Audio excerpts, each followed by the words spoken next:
Mordedura por mamíferos, incluyendo perros, gatos y humanos.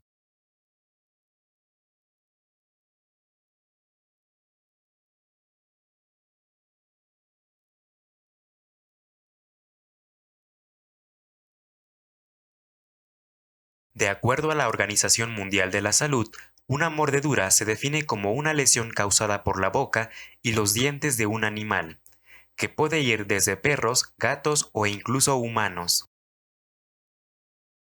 Según una publicación, tan solo en Estados Unidos ocurren aproximadamente 4.5 millones de mordeduras por perro, lo cual representa más del 90% de todas las mordeduras por animales. En segundo lugar, quedan las mordeduras por gato, lo cual representa una incidencia de 400.000 casos al año. En tercer lugar, se estima más de 250.000 mordeduras por humanos cada año. De acuerdo a la OMS, del total de mordeduras, 850.000 buscarán atención médica, 30.000 van a requerir una intervención quirúrgica reconstructiva y entre el 3 al 18% van a desarrollar infección. Finalmente, se predicen unas 20 muertes por mordedura cada año. Con estos números, queda claro que es de suma importancia conocer el abordaje clínico y terapéutico de este problema de salud. En el territorio mexicano, de acuerdo al boletín epidemiológico, la Ciudad de México es donde más se producen mordeduras por perro.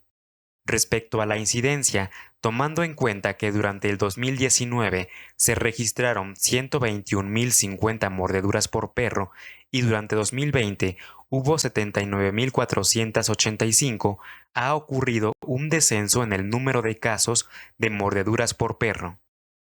Un factor que podría justificar este cambio es el resguardo debido a la pandemia por COVID-19 que empezó a inicios de ese año. En cuanto a la población más afectada, para el caso de las mordeduras por perro, la mayoría de las víctimas son niños, con el mayor número entre la edad de los 5 a los 9 años. Aunque las muertes son raras, los menores de 10 años representan el grupo de edad más frecuente. Sobre las mordeduras por gato, la población que registra mayor incidencia corresponde a las mujeres de edad avanzada. Dependiendo del grado de exposición, las tasas de infección para la mordedura de perro varían entre un 15 a un 20%. Por otro lado, las mordeduras por gato pueden llegar a tener tasas de infección de cerca del 49%. Sin embargo, las mordeduras por humano son las que alcanzan la tasa de infección más alta, siendo esta del 50%. Hablando de las infecciones que complican una mordedura por estos mamíferos, la mayoría de las infecciones son polimicrobianas, con una media de 5 cepas aisladas por herida. En más del 50% de las mordeduras por perro y gato se ven implicadas bacterias aerobias y anaerobias. Cuando el antecedente es una mordedura por perro, dentro de los microorganismos aeróbicos aislados destacan las especies de Pasteurella en 50%, Staphylococcus en 46%, Streptococcus en 46%, seguido en menor porcentaje de Neisseria, Corynebacterium, Moraxella, Enterococcus y Bacillus. Sobre los microorganismos anaeróbicos sobresalen Fusobacterium, Porphyromonas, Prevotella, Propionibacterium, Bacteroides y Pectostreptococcus. Para el contexto de una mordedura por gato, basado en un estudio con 57 pacientes con mordedura de gato infectadas, los microorganismos aerobios más frecuentes en orden descendente son Pasteurella, Streptococcus, Staphylococcus, Moraxella, Neisseria, Corynebacterium, Enterococcus y Bacillus. Del otro lado, de los anaerobios resaltan Fusobacterium, Porphyromonas, Bacteroides, Prevotella y Propionibacterium.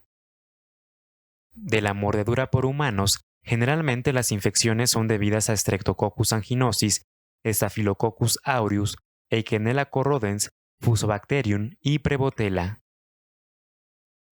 En la patogenia, el encuentro lesivo con un perro puede ir desde algo leve hasta condiciones graves que podrían llegar a poner en peligro la vida. Tómese en cuenta que los perros pueden llegar a ejercer una presión de mordedura de más de 3103 kilopascales con sus mandíbulas. Como consecuencia de este mecanismo, las lesiones resultantes pueden ir desde lesiones por aplastamiento, desvitalización de tejidos, laceraciones, heridas punzantes y desgarro de tejidos. Por su lado, las mordeduras por gato ejercen una presión menos fuerte.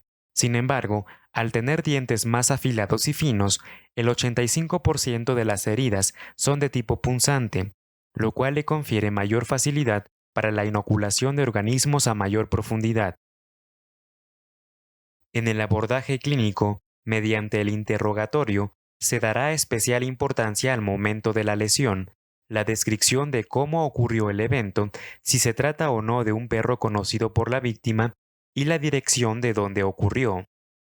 Adicionalmente, se debe hacer una anamnesis de las características del dolor y la localización de las heridas. Se debe investigar comorbilidades patológicas que confieran algún grado de inmunosupresión, asplenia o disfunción hepática. Además, será importante conocer el estado de vacunación del paciente, específicamente sobre la vacuna del tétanos y de la rabia. En el caso de otros mamíferos, será necesario recopilar información sobre el tipo y raza, la salud del animal y estado de sus inmunizaciones. Particularmente si fuera una mordedura por humano, se debe interrogar sobre antecedentes de hepatitis y VIH.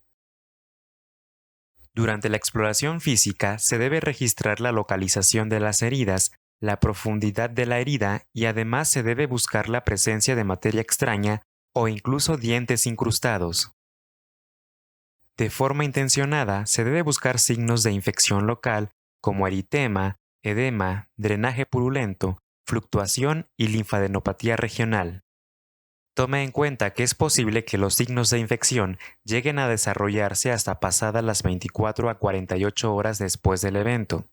Por tal motivo, en algunas circunstancias será necesario revalorar a los pacientes pasado este tiempo. En la mayoría de las mordeduras superficiales clínicamente no infectadas, no será necesario recurrir a pruebas de imagenología como la radiografía. Sin embargo, los expertos recomiendan la radiografía para los casos de heridas profundas, heridas cercanas a las articulaciones y heridas acompañadas de fracturas o roturas articulares. Por otro lado, la tomografía computarizada puede ser necesaria para las mordeduras en niños menores de 3 años con lesiones que involucran el cuero cabelludo de profundidad incierta. Para el pronóstico, considere factores que aumentan el riesgo de infección después de la mordedura por un animal. Tómese precaución cuando haya inmunosupresión subyacente, incluida la diabetes mal controlada, mordidas que involucran las manos o el pie, mordidas en una extremidad con compromiso venoso y o linfático, mordedura cerca o en una prótesis articular o injerto, lesión por aplastamiento o herida punzante, la mordida por gato y aquellas mordeduras atendidas tardíamente. En su abordaje terapéutico, de forma general, el actuar médico debe incluir las medidas para el control de la hemorragia, la limpieza de la herida, el cierre de la herida, la profilaxis antibiótica y considerar el requerimiento de vacunación contra tétanos o rabia en condiciones especiales.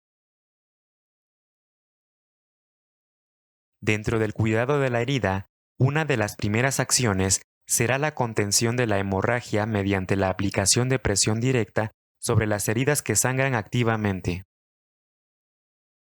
La siguiente acción terapéutica implica la limpieza de la herida.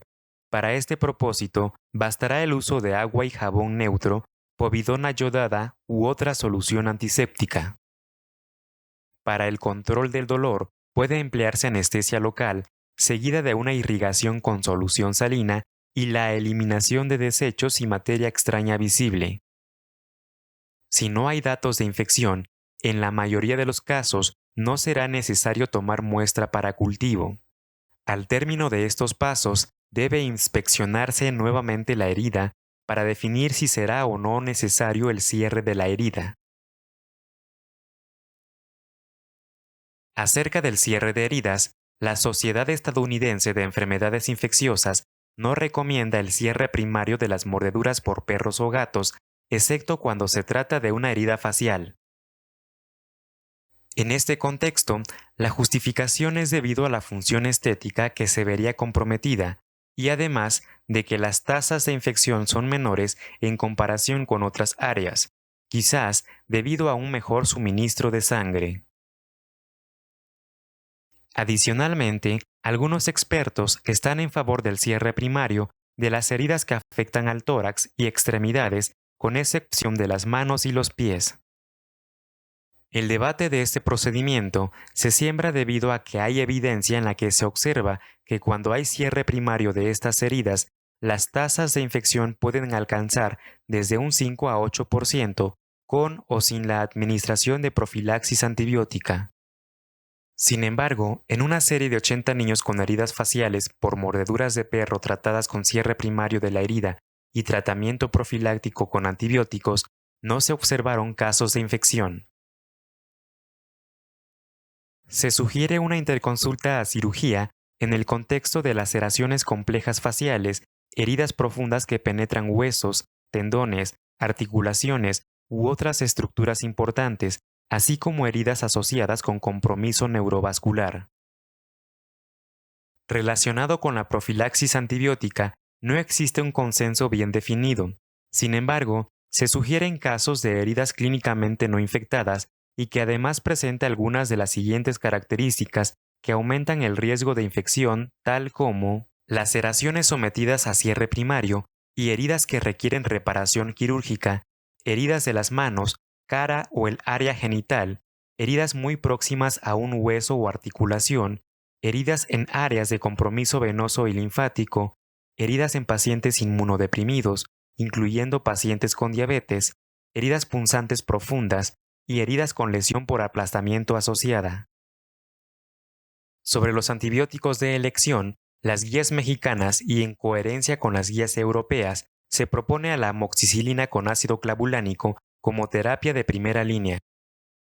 Como profilaxis, las guías europeas recomiendan una dosis de 250-125 miligramos o 500-125 miligramos 3 veces al día por 3 días si es para profilaxis y por 5 días si es para el tratamiento de una herida infectada. Por otro lado, las guías mexicanas recomiendan una dosis de 500-125 miligramos 3 veces al día por 5 a 7 días. Esta combinación de amoxicilina clavulanato también está disponible para administrarse por vía intravenosa.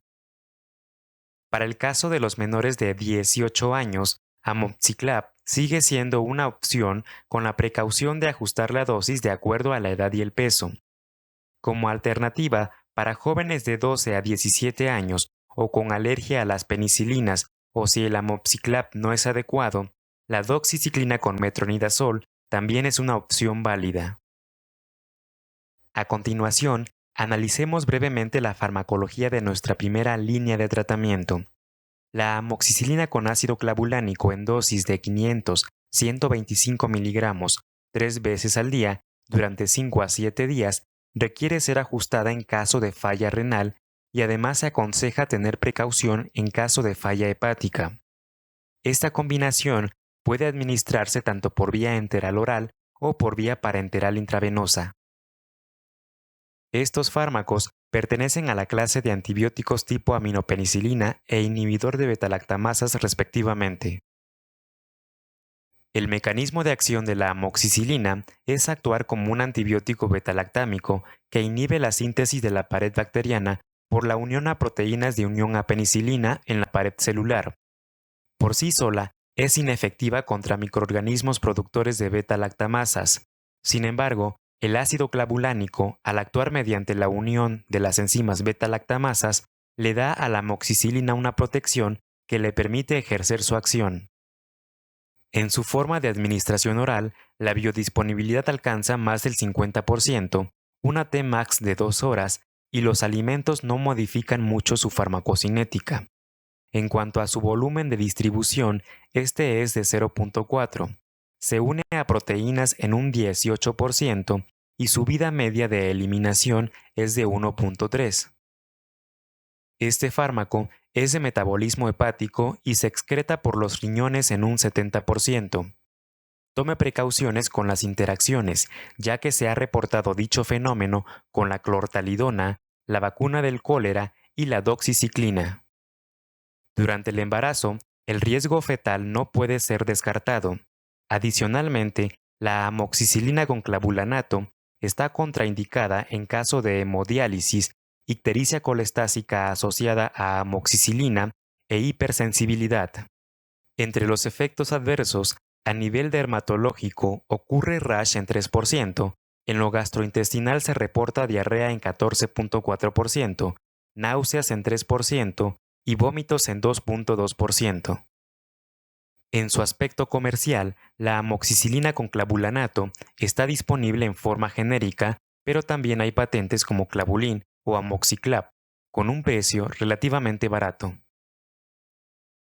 El otro aspecto importante de la terapéutica después de una mordida por un mamífero será la profilaxis para tétanos.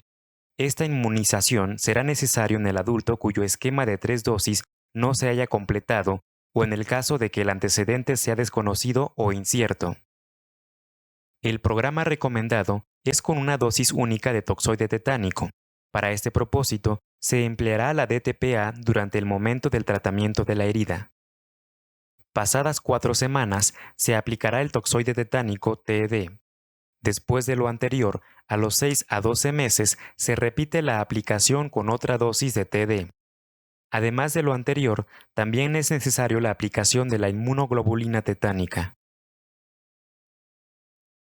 Cuando se trata de un adulto con certeza de haber completado su esquema de vacunación contra el tétanos de 3 dosis hacia 5 años previos, el paciente se considera protegido contra el tétanos y no requiere repetir el esquema en este momento. Por otro lado, si han pasado más de 5 años desde la última dosis de la vacuna del toxoide tetánico, bastará con la administración de una sola dosis de TD o de DTPA como parte del manejo de la herida.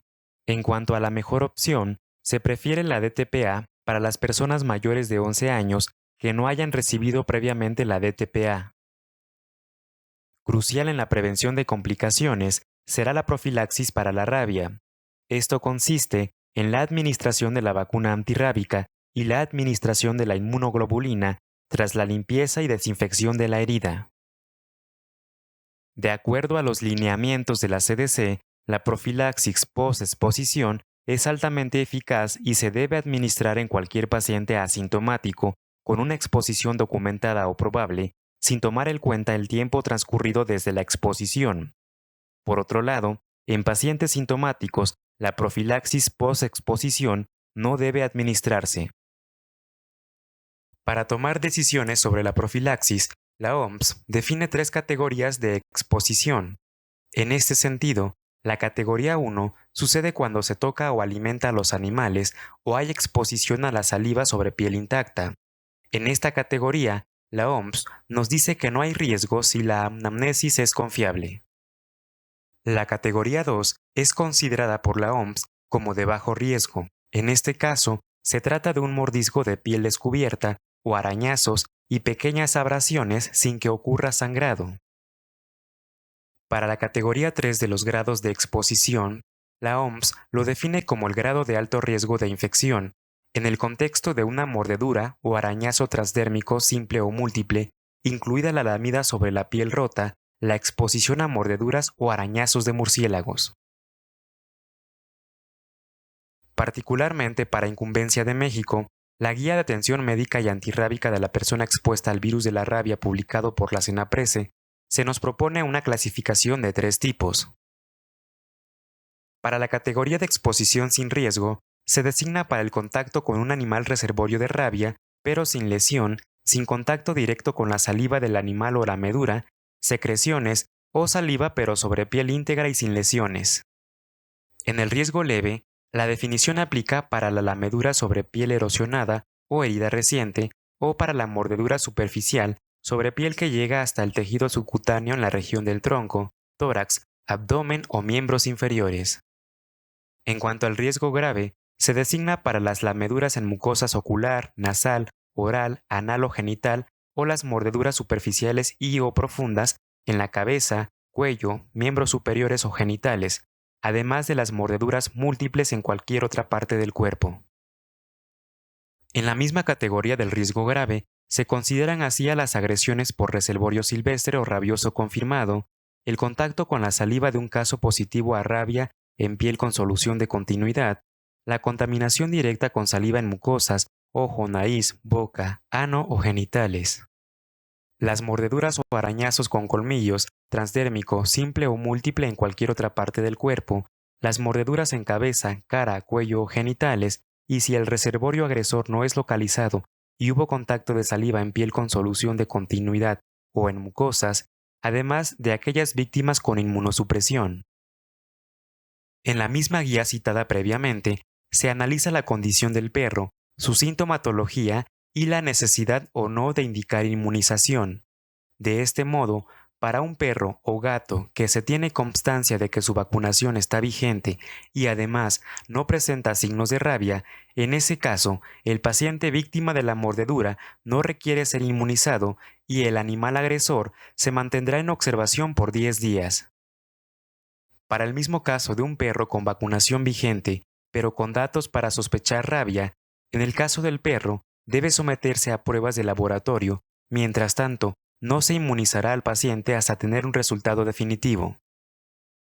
En un punto y aparte, de ser la situación de un animal sin vacunación vigente y sin signos de rabia, el protocolo consiste en observación por 10 días. En ese transcurso, el paciente no será inmunizado.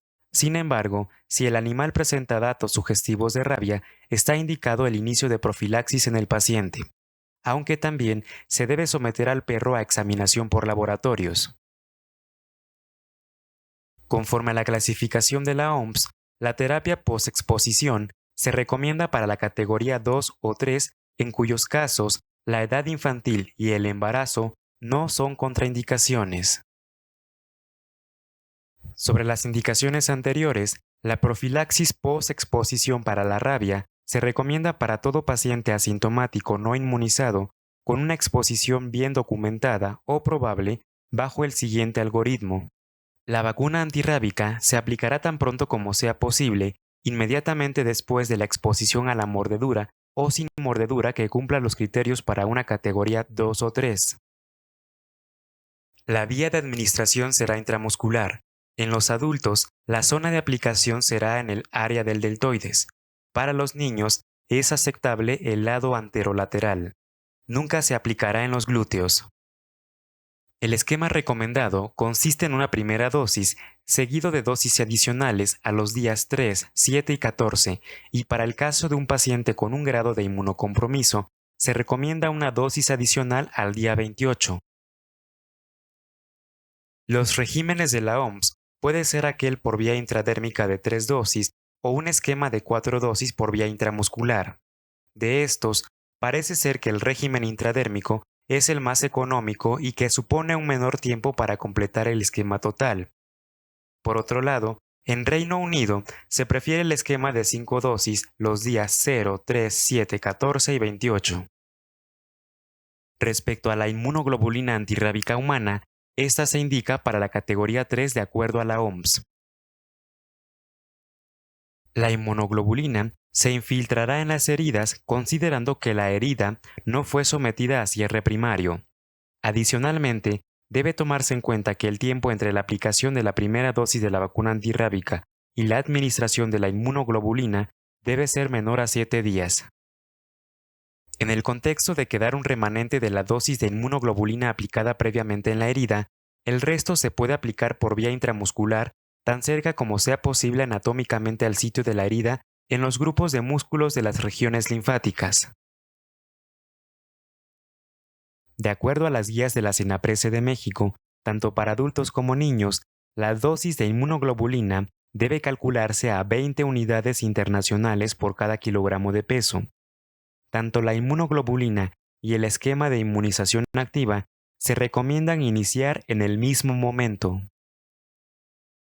Conforme a la misma guía, el actuar terapéutico para las mordeduras dependerá del grado de riesgo.